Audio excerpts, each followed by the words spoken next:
happens to a Dark Lord when his greatest weapon and the source of his power is destroyed? This is the haunting question we'll explore today.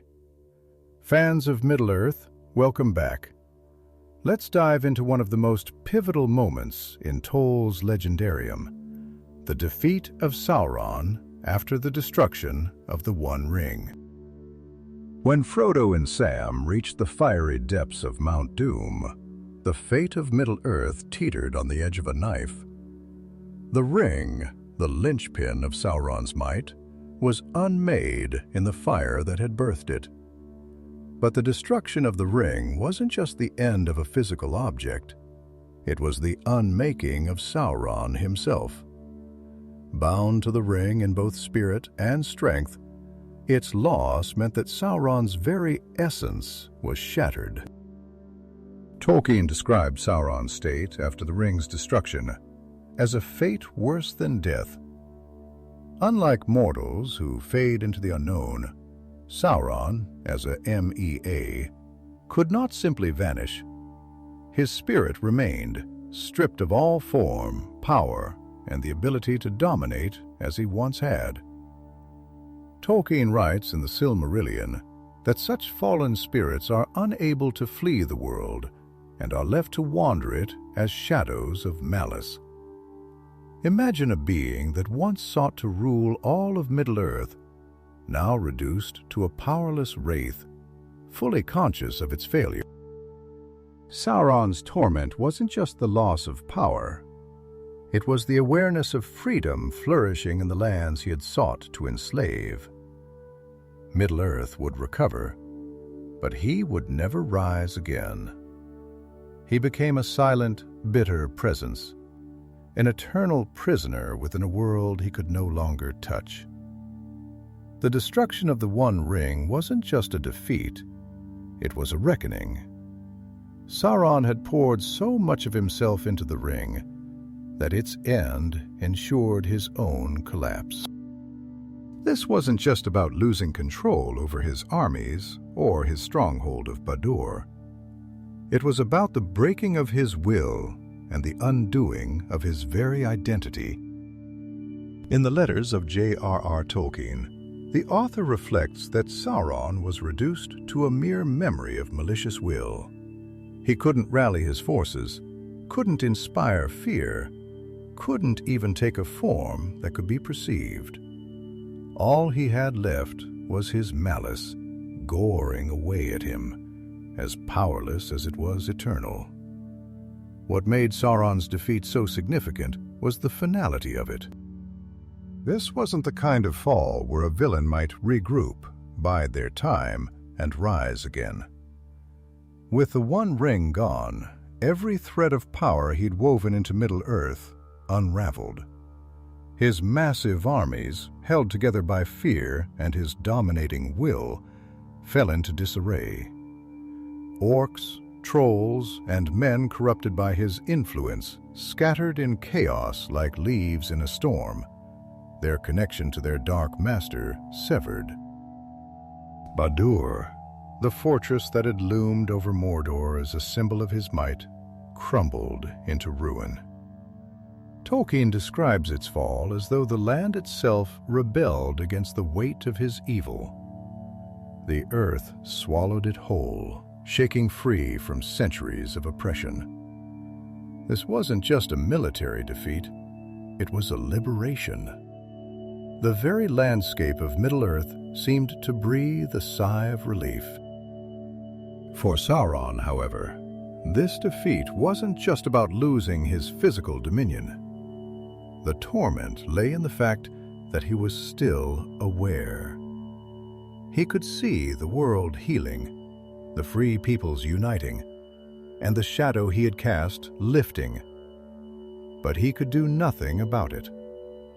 Stripped of his ability to influence or even be seen, he was cursed to exist as a silent witness to the freedom and hope he had tried so hard to extinguish.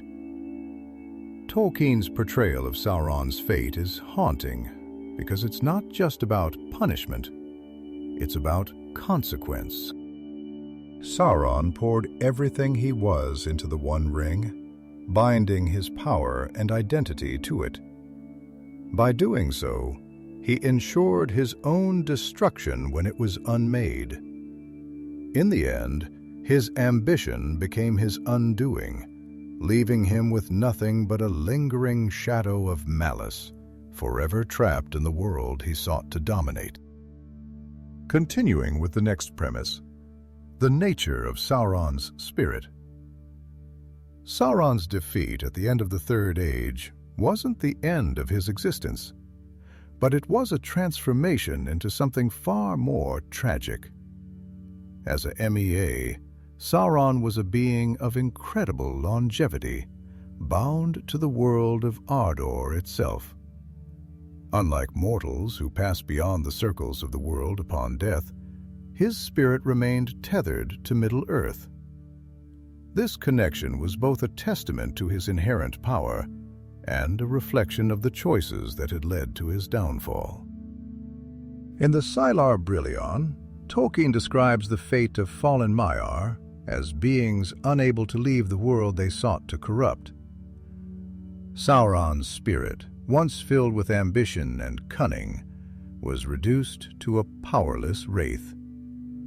He couldn't take physical form again, nor could he wield influence over the lands he had once ruled. Instead, he became a shadow, invisible to the free peoples, lingering in the corners of Middle-earth like a bitter memory. What makes Sauron's fate so uniquely torturous is his awareness. He wasn't a mindless shade wandering without purpose. He retained the consciousness of who he had been, along with the unbearable knowledge of his failure. Middle-earth's recovery after his defeat must have been agonizing for him to witness, a constant reminder of the freedom he despised and the unity he had worked tirelessly to destroy. This existence as a powerless shadow wasn't just punishment for his deeds. It was a direct result of his nature and choices. In creating the One Ring, Sauron poured so much of his essence into it that when it was destroyed, it took him with it. Tolkien emphasizes this in his letters, noting that the destruction of the ring didn't annihilate Sauron outright, but left him as a mere spirit of malice, unable to assume a form. Tolkien also contrasts Sauron's fate with that of his former master, Morgoth. While Morgoth was cast into the void, separated entirely from the world, Sauron's spirit remained bound to the very land he sought to dominate. This tethering was a cruel irony. Sauron, who had sought total control, now existed in a state of complete impotence, forced to observe the world he could no longer touch or influence. Before he became the Dark Lord of Mordor, Sauron was known by another name, Mion. As one of the Mir, powerful spirits created by Eru Ilúvatar, Mion was a being of incredible skill and intellect. He served under Al, the smith, one of the Vala who was renowned for his craftsmanship and love of creation. Myron excelled in forging and order, striving for perfection in everything he did. However, it was this very desire for control and perfection that would ultimately lead him down a darker path. Merrin's fall began when he encountered Morgoth, the first Dark Lord and the most powerful of the Valar. Morgoth's rebellion against Eru Ilúvatar and the other Vala was rooted in his desire to impose his will upon creation, reshaping it to reflect his own vision. For Myron, Morgoth's offer of order and control was irresistible. He believed that under Morgoth's rule, the chaos of the world could be subdued, and his vision of perfection could be realized. But Morgoth's order was not one of creation. It was domination. Under Morgoth's influence, Myron's ideals became twisted. He abandoned the principles of AA and embraced Morgoth's vision of power through fear and corruption. It was during this time that Myron shed his former name and became known as Sauron, a title that would echo throughout the ages as a symbol of dread and tyranny. Unlike Morgoth, who ruled through brute force and terror, Sauron preferred subtler methods. He learned to manipulate and deceive, understanding that true control came from winning the hearts and minds of his victims. In the Silmarillion, Tolkien writes that Sauron mastered the art of seduction and false promises, offering gifts and knowledge that ultimately bound those who accepted them to his will. This cunning approach would later define his strategy for domination in the Second and Third Ages. Even after Morgoth's defeat and banishment at the end of the First Age, Sauron's ambition did not waver. Freed from his master's shadow, he began to carve his own path. Assuming a fair and wise guise, Sauron presented himself as a benefactor to the peoples of Middle-earth. He became known as Anatar, the Lord of Gifts, and it was under this persona that he approached the elves and laid the foundation for his greatest creation, the Rings of Power. Sauron's rise to power cannot be fully understood without examining the profound influence of Morgoth, his master and the original Dark Lord. Morgoth, once known as Melkor, was the mightiest of the Vala, created with powers surpassing those of his peers. But his immense potential became a curse, consumed by envy and a desire to dominate. Morgoth sought to corrupt and control all of Aa, the created universe. He turned against the other Valar, waging war on the world and bending countless beings to his will. Among those he ensnared was Sauron. For Sauron, Morgoth was more than just a master. He was an archetype of ambition. Morgoth taught Sauron the value of fear and the power of corruption. From him, Sauron learned how to twist the hearts of others, using their desires and fears against them. Where Morgoth wielded brute force to destroy and conquer, Sauron adopted a more insidious approach, preferring manipulation and deceit. He saw that domination was more lasting when it came from within, rather than being imposed by force. This distinction between Morgoth and Sauron is crucial. Morgoth was the embodiment of chaos and destruction, seeking to undo the creation of the Valar and spread his darkness across Middle-earth. Sauron, on the other hand, sought order, but an order that served him alone. While Morgoth sought to break the world, Sauron sought to mold it, turning its free peoples into instruments of his will. It was this divergence that made Sauron a unique and dangerous adversary, capable of infiltrating the very fabric of Middle-earth societies. Despite his cunning, Sauron could not escape the shadow of Morgoth's legacy. The lessons he learned from his master shaped his ambitions and ultimately his downfall. Morgoth's influence is seen most clearly in Sauron's relentless pursuit of the One Ring. Like Morgoth's creation of the Silmarils, the One Ring became a symbol of power and corruption, binding its creator to its fate. Sauron's efforts to dominate Middle-earth mirrored Morgoth's attempts to control all of AA, but they also carried the same seeds of failure. Tolkien often draws parallels between the two Dark Lords, emphasizing the cyclical nature of corruption in his legendarium. Both sought to dominate. Both created objects of immense power that ultimately led to their undoing, and both were reduced to powerless, formless beings. Morgoth's banishment to the void and Sauron's exile as a shadow in Middle-earth serve as stark reminders of the consequences of unchecked ambition and the relentless pursuit of power.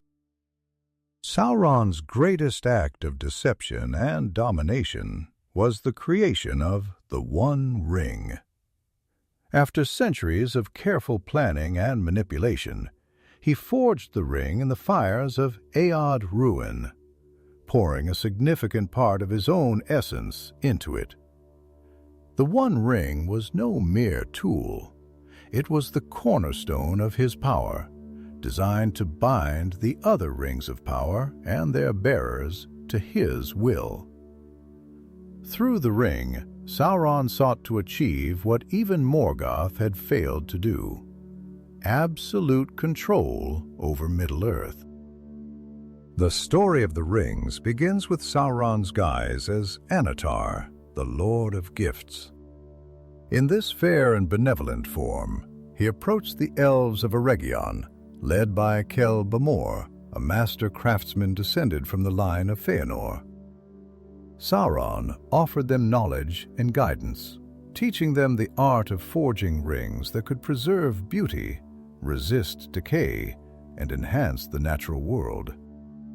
The elves, trusting Annatar's wisdom, crafted the 3 rings for themselves, rings of preservation untainted by Sauron's direct touch. But Sauron's true goal was to dominate, not to create. In secret, he forged the One Ring, embedding it with the power to control the other rings of power. As Tolkien describes in the Silmarillion, this act was a betrayal. By placing so much of himself into the One Ring, Sauron created an artifact that extended his influence across Middle-earth. It gave him a near omnipresent reach, allowing him to manipulate and dominate the wills of the bearers of the other rings. Yet, in binding himself to the One Ring, Sauron also created a profound vulnerability. His power, his very essence, was tied to its existence. As long as the ring endured, Sauron could rebuild even after great defeats.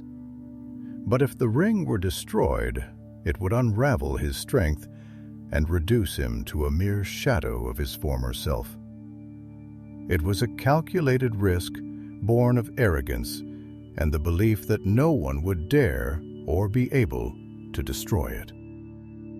This connection between Sauron and the ring defines his role in the legendarium.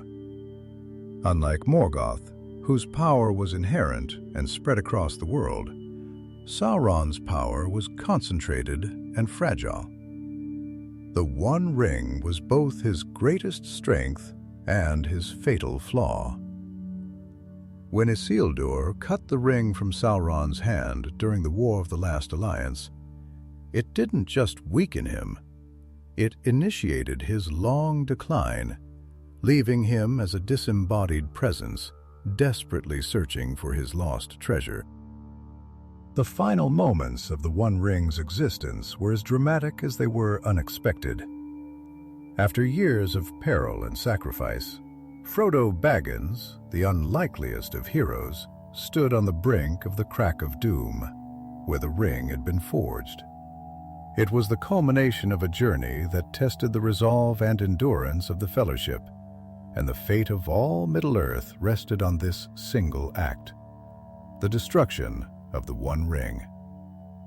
But as Frodo approached the fiery chasm, something shifted. The ring, which had weighed so heavily on him throughout the journey, claimed him at the last moment.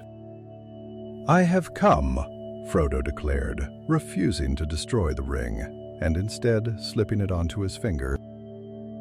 It was a chilling testament to the corruptive power of the ring, which even the most resilient could not resist. In that instant, Frodo ceased to be its bearer and became its servant. a temporary vessel for Sauron's will.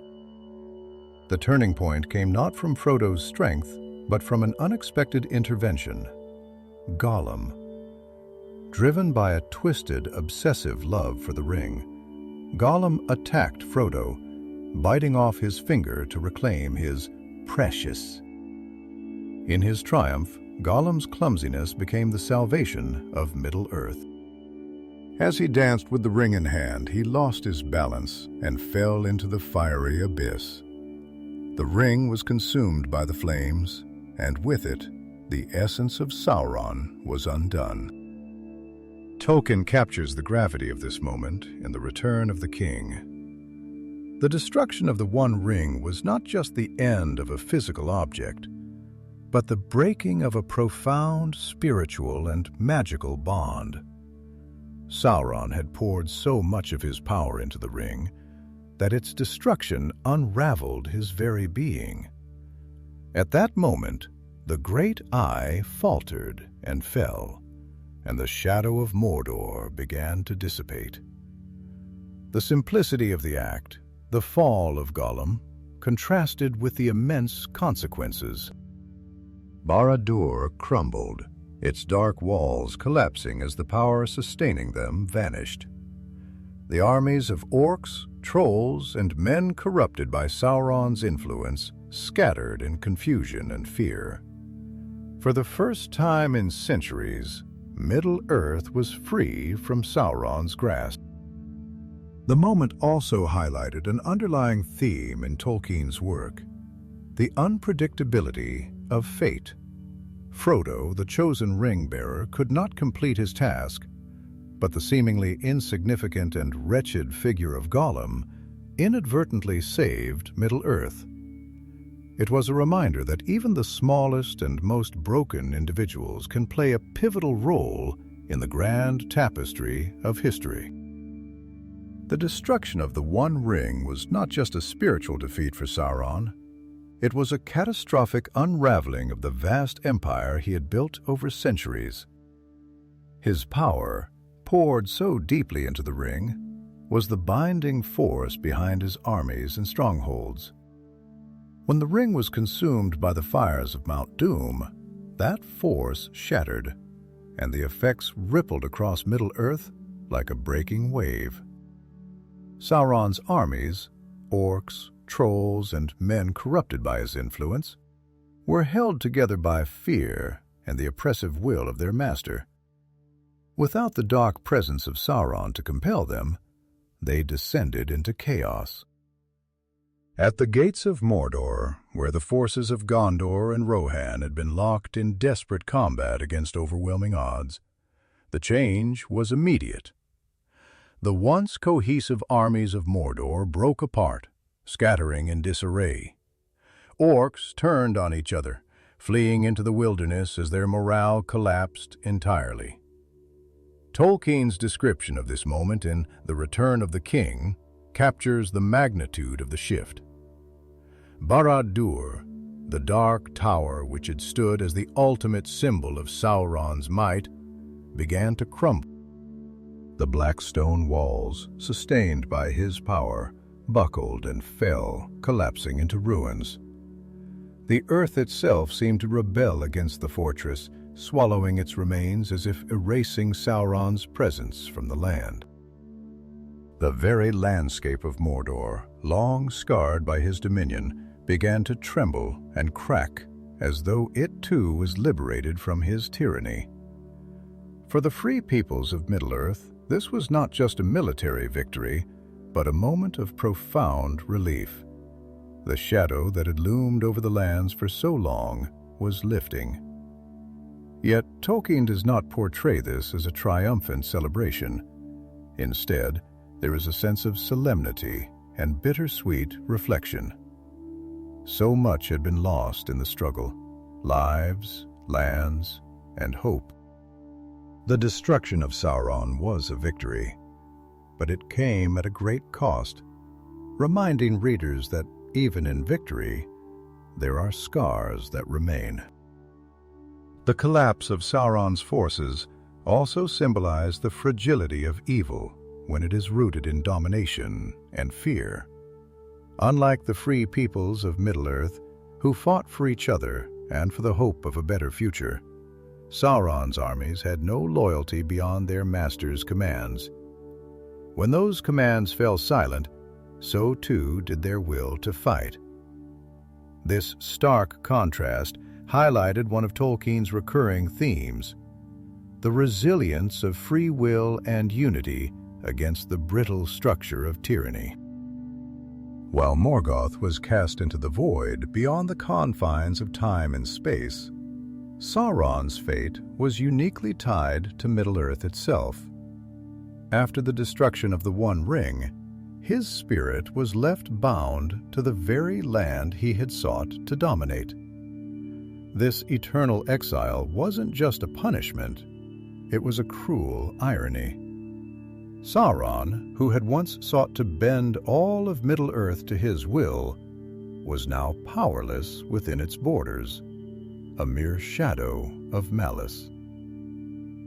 In the Silmarillion, Tolkien explains that spirits like Sauron, once fallen, are unable to leave the world they sought to corrupt.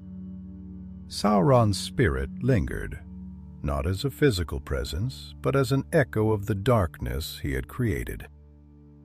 Unlike Morgoth, whose banishment removed him entirely from Ardor, Sauron remained tied to the cycles of time, watching as Middle-earth began to heal and flourish in his absence. It was a torment that only deepened with his awareness. This existence was far from oblivion. Sauron retained his consciousness, a cruel twist that made his exile even more unbearable. He could perceive the freedom and prosperity of Middle-earth, the very things he had fought to suppress. The lands he had twisted with his malice began to recover, and the peoples he had enslaved found unity and strength in his defeat. Yet Sauron could do nothing but watch, his will rendered impotent, his ambitions shattered.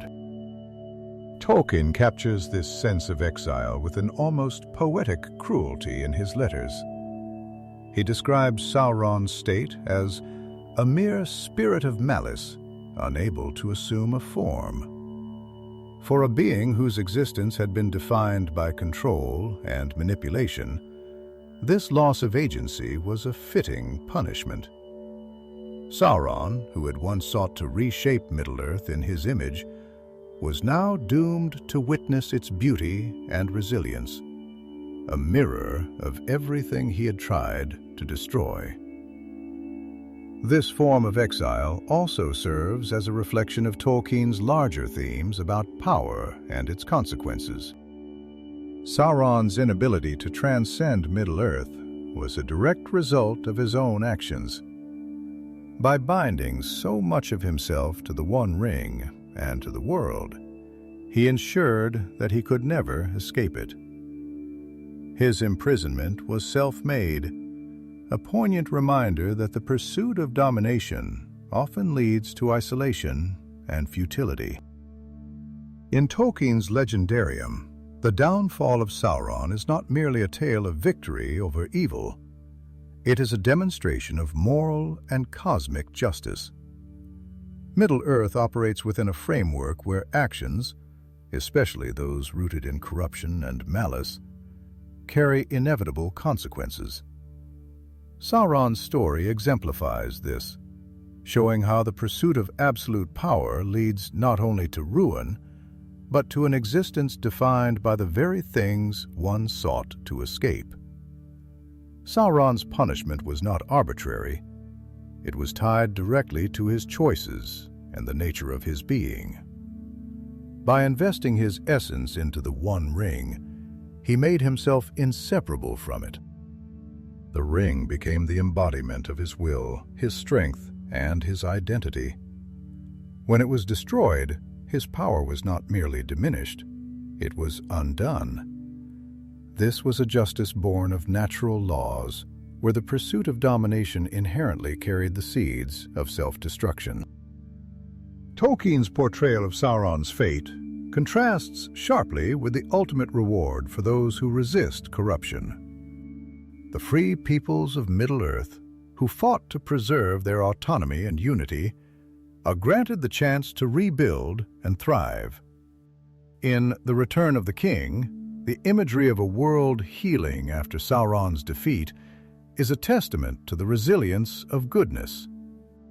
The Shire is restored, Gondor prospers, and even the once barren lands of Mordor begin to show signs of recovery.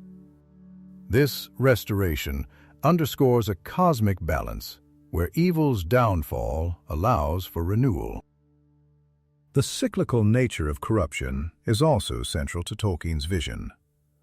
Sauron's fate mirrors that of Morgoth, his master and the first Dark Lord. Both sought to reshape the world according to their will, and both were ultimately consumed by their ambition. Morgoth was cast into the void, an exile beyond time and space, while Sauron was condemned to remain in Middle-earth, powerless and irrelevant. These parallel fates reinforce the idea that the pursuit of unchecked power leads not to fulfillment, but to emptiness. For Tolkien, the moral consequences of Sauron's actions extend beyond his own fate. His downfall serves as a warning to others about the cost of abandoning one's purpose for the sake of domination. Sauron, who was once a Maia of Ali, turned away from his role as a servant of creation and became a destroyer. His punishment reflects not only the loss of his power, but also the loss of his identity and purpose, leaving him as nothing more than a shadow of malice. Continuing with the next premise, themes of corruption and redemption. Sauron's story is deeply tied to Tolkien's exploration of corruption and the absence of redemption for those who fall too far. Originally a Maia of immense skill and devotion, Sauron's descent into darkness began with his lust for control and perfection. His corruption was gradual, a series of choices that moved him further from his original purpose as a servant of creation. By the time he became the Dark Lord of Mordor, he was entirely consumed by his ambition, incapable of seeking redemption. Unlike characters such as Frodo or Boromir, who grapple with the temptation of power but ultimately retain their humanity, Sauron fully embraced his darker instincts. He didn't merely wield the One Ring as a tool. He made it an extension of himself. This act of binding his essence to the ring symbolized his complete surrender to corruption. In Tolkien's letters, he emphasizes that such a choice left no room for repentance. Sauron had become a being defined by his malice and ambition, incapable of returning to the light. Tolkien contrasts Sauron's irredeemable nature with the struggles of other characters in The Lord of the Rings. Frodo, who carries the burden of the ring to Mount Doom, is profoundly affected by its influence, but retains his core goodness. Even Gollum, twisted and consumed by his obsession with the ring, has moments of regret and glimpses of his former self. Sauron, by comparison, shows no such conflict. His pursuit of power is unwavering, and his refusal to consider another path seals his fate. In Tolkien's world, redemption requires humility and the willingness to surrender control, qualities that Sauron lacked entirely. His inability to see beyond his own desires meant that he couldn't conceive of a reality where power wasn't the ultimate goal. This is what ultimately separates him from other fallen characters who find redemption, such as Saruman, who despite his failings, still had opportunities to turn back before his death. The absence of redemption in Sauron's story is as much a tragedy as it is a warning. It demonstrates the destructive cycle of corruption, where each choice to embrace darkness makes it harder to return to the light. By the time of his defeat, Sauron's very nature was so intertwined with malice and domination that even his spirit was incapable of seeking anything else. His eternal exile as a powerless shadow reflects this, a fitting end for a being who abandoned creation in favor of control. The defeat of Sauron was not accomplished by any single hero or act, but through the unity and resilience of Middle-earth's free peoples. While the destruction of the One Ring marked the final blow, the efforts of countless individuals and nations were crucial in bringing about Sauron's downfall. Each played a unique role, showcasing the strength of cooperation and sacrifice in the face of overwhelming darkness. The Fellowship of the Ring embodied this unity, bringing together individuals from vastly different backgrounds: hobbits, men, an elf, a dwarf, and a wizard, all united by a common purpose: to resist Sauron. Their journey was a testament to the power of collaboration, where even the smallest and seemingly weakest among them, Frodo and Sam, were entrusted with the most critical task. As Gandalf noted, it was precisely because hobbits were unassuming and untainted by ambition that they were suited to carry the burden of the ring. Beyond the Fellowship, the nations of Gondor and Rohan played pivotal roles in the war against Sauron.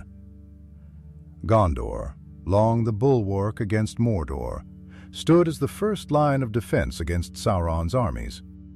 Rohan, led by Theoden and later Éomer, answered Gondor's call for aid, demonstrating the importance of alliances in the face of existential threats. The Battle of Pelennor Fields, where the armies of Rohan and Gondor clashed with Sauron's forces, was a turning point that kept hope alive even as the shadow of Mordor loomed. The elves and dwarves, too, contributed in their own ways. Though their involvement was less direct, their sacrifices and wisdom provided crucial support. Legolas and Gimli's companionship within the Fellowship symbolized a breaking of old hostilities between their races, hinting at the possibility of greater unity in the future. The wisdom of Elrond and Galadriel guided the quest, while their havens offered sanctuary and resources that made the journey possible.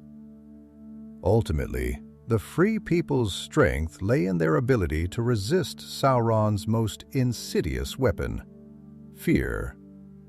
Sauron ruled through terror and domination, yet the bravery of individuals like Aragorn, who led the armies of the West to the Black Gate, showed that courage could challenge even the greatest of evils. This final stand at the Black Gate, while a diversion to give Frodo time, was a moment of profound defiance, a refusal to surrender to despair. Tolkien's portrayal of the Free People's efforts emphasizes a recurring theme. Victory is not achieved through power alone, but through unity, perseverance, and the willingness to make sacrifices for a greater good. Sauron's downfall was as much a triumph of these virtues as it was the result of the destruction of the One Ring. It was a reminder that even in the darkest times, the combined efforts of many can bring about light. Even after his physical form was obliterated and his armies scattered, Sauron's presence lingered in Middle-earth as a shadow, a reminder of the immense darkness that had once threatened to engulf the world. The destruction of the One Ring didn't entirely erase him. It diminished him to a powerless spirit of malice, unable to act, but fully aware of his failure. This lingering presence served as the final echo of Sauron's once great power. Tolkien describes this state as a form of imprisonment, where Sauron's spirit remained bound to Middle-earth, unable to exert influence or even take shape. Unlike Morgoth, who was cast into the void, Sauron was condemned to witness the world he had sought to dominate slowly heal and flourish in his absence. This wasn't just a punishment. It was the ultimate irony for a being who had poured his essence into controlling others. To exist without power or form was a torment far worse than death. This shadow of Sauron, though powerless, was not forgotten by the peoples of Middle-earth. The scars he left behind, both physical and emotional, were enduring reminders of his tyranny. Mordor remained a wasteland for years, its desolation a testament to the price of his reign. The free peoples, while victorious, carried the weight of their losses and the memory of the sacrifices that had been made to ensure his defeat. In a broader sense, Sauron's final state highlights Tolkien's view of evil as a self-defeating force. By tying his existence so closely to the One Ring, Sauron sealed his own fate. His arrogance and belief in his own invincibility blinded him to the possibility of failure. When the ring was destroyed, it didn't just strip him of his power, it revealed the fragility of his entire existence. In the end, his inability to see beyond his own ambition led to his complete unmaking. Sauron's shadow serves as a cautionary tale within Tolkien's legendarium. It's a reminder that the pursuit of domination and the rejection of creation's natural order come at a steep price. While his spirit may linger, it is impotent and irrelevant, a faint whisper of the malice that once threatened Middle-earth. For the free peoples, his defeat was not just a victory, it was liberation from the fear that had gripped them for so long. In Tolkien's world, corruption is not merely a moral failing, but a cosmic choice that binds the corrupt to its consequences. Sauron's fate after the destruction of the One Ring exemplifies this concept. By choosing domination over service, he severed himself from the possibility of redemption and condemned himself to an eternity of impotence and awareness. His ambition to reshape Middle-earth in his image left him trapped within it, powerless and tormented. Sauron's downfall was deeply tied to his decision to invest so much of his essence into the One Ring. It was a gamble born of hubris, the belief that his control over the ring would be unchallenged. But by doing so, he made himself vulnerable to its destruction. Tolkien often described this act as the ultimate folly of evil. Tying one's power to a single object or outcome inherently creates the means for ruin. The ring's destruction didn't just rob Sauron of his strength, it exposed the emptiness at the core of his ambition. Unlike Morgoth, who was cast into the void as punishment, Sauron's consequence was uniquely tied to Middle-earth. His spirit, diminished to the point of vanishing, remained bound to the world he had sought to dominate. This tethering wasn't just a reminder of his failure, it was a reflection of his corrupted nature. As Tolkien describes in the Silmarillion, fallen beings like Sauron are left goring upon themselves, consumed by the malice that once drove them. His existence became a shadow of torment, a reflection of the choices that led to his ruin. The impact of Sauron's corruption extended beyond himself. The lands he ruled over bore the marks of his tyranny long after his fall. Mordor, once fertile and green, was a wasteland of ash and ruin. The peoples of Middle-earth, though victorious, carried scars both physical and emotional from the wars he waged. Yet it is in the recovery and resilience of Middle-earth that Tolkien shows the ultimate consequence of Sauron's corruption. While evil may cause immense harm, it cannot prevail against the enduring power of good. Sauron's story serves as a profound warning against the pursuit of unchecked power.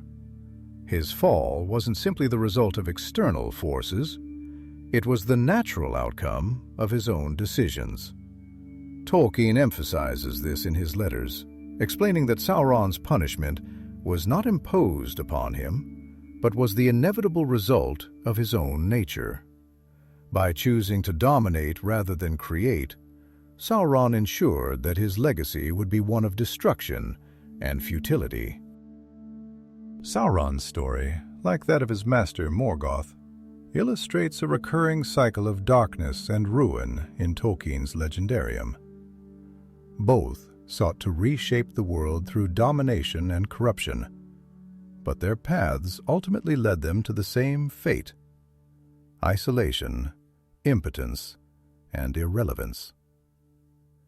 Their stories are not merely tales of defeat, but of self-destruction, where ambition becomes the root of their undoing. Morgoth, the original Dark Lord, was the most powerful of the Valar. Yet his thirst for control corrupted his purpose. His rebellion against the other Valar and his attempts to unmake the beauty of Ardor left him as a formless spirit banished to the void beyond time and space. He became a cautionary tale of the ultimate consequences of rejecting creation's balance. Sauron, as Morgoth's lieutenant, watched his master's fall, but failed to heed the warning it provided. Instead of learning from Morgoth's mistakes, Sauron repeated them. After Morgoth's banishment, Sauron sought to fill the void left by his master's absence. But his methods, while more subtle, mirrored Morgoth's in their intent. Sauron sought to dominate Middle-earth through manipulation and control, creating the One Ring as a tool of absolute power. This act of arrogance tied him irrevocably to the ring, echoing Morgoth's reliance on the Silmarils as symbols of his dominion. Tolkien highlights this cyclical nature of corruption in the Silmarillion and the Lord of the Rings. Both Morgoth and Sauron desired to shape the world according to their will, but in doing so, they became victims of their own ambitions. Morgoth's thirst for power led to his exile, while Sauron's binding of his essence to the ring ensured his collapse when it was destroyed. Their stories are reminders that the pursuit of power for its own sake is inherently self-defeating. The parallels between their fates also emphasized Tolkien's view that evil is not a creative force. Morgoth and Sauron sought to build empires, but their creations were destructive, fueled by fear and control. When their power faltered, their dominions collapsed, leaving only ruin behind. Sauron's fall mirrored Morgoth not only in its outcome, but in the emptiness it revealed. Both sought to dominate, but in the end, they were left as shadows of what they once were. This cycle of darkness serves as a stark warning in Tolkien's works. It underscores the futility of ambition rooted in domination, and the inevitable consequences of rejecting harmony. While Morgoth's and Sauron's actions caused immense suffering, their defeats allowed Middle-earth to heal and grow. The cycle ends not with their victories, but with their losses. And it is in those losses that the world finds the opportunity for renewal. Sauron's lingering shadow after his defeat serves as more than just a haunting memory. It stands as a powerful warning woven into the fabric of Middle-earth. His fate is a reminder of the consequences of unchecked ambition and the dangers of abandoning creation's natural balance. While he no longer held physical form or influence, his story persisted as a testament to the futility of evil and the resilience of those who resisted it. The free peoples of Middle-earth bore the scars of Sauron's tyranny, but they also carried the lessons learned from his downfall. In the wake of his defeat, the rulers of Gondor and the leaders of the other free peoples worked to rebuild their lands, striving to create a future free from the shadow of domination. Aragorn's coronation as King Elessar marked not just the end of Sauron's reign, but the beginning of a new age of cooperation and renewal, where the mistakes of the past would guide the choices of the future.